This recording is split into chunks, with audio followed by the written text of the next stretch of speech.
So Line of Drift, I'm going to read a few poems from. This book is interesting in that it has a lot of in memoriam poems in them, and also poems to people who are getting older but are still alive. A great Australian poet, Robert Adamson, there's a long poem there, melding the landscapes between Australia and Ireland. There's a poem to Theo Dorgan because I loved his new book, Nine Bright Shiners, and that poem, I'm really fond of that poem actually. So this is really about the power of poetry, and it's interesting that in Theo's book, Nine Bright Shiners, there are a lot of in memoriam poems, and the dead are really in that book. So this is my poem on reading it.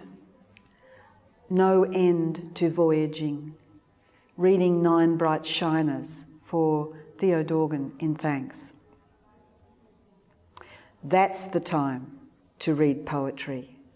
At 2 a.m, the body present to pain, waiting for pills to ease it off where they once flung back my arm, twisted ribs that still stick to carve out the bulb in my breast. And I don't mind. I get to live. That's the time to read poetry at 2:30 a.m, walking among your dead. So many, Theo, so many sets of bright eyes from winters old, from summers young, their laughter, their lost time. You have peopled my dark with them, shining stars in a new constellation.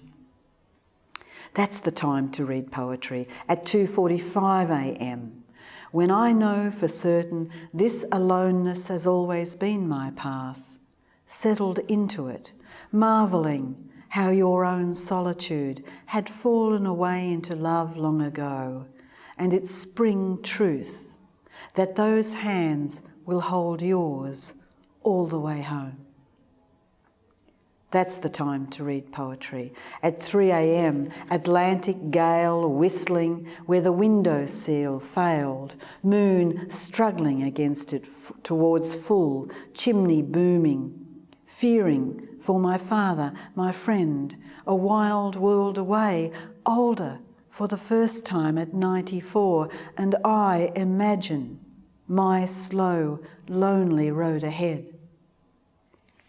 That's the time to read poetry though, at 3:30 a.m, wearied, worn by worry, frayed by the trapped knife working the ribs, dawn still a way off, warmly crowded by love in your poems, suddenly grateful and sure because of you this minute, of what it is we hold on to, hold on for, words, sweet words, and their tender breath.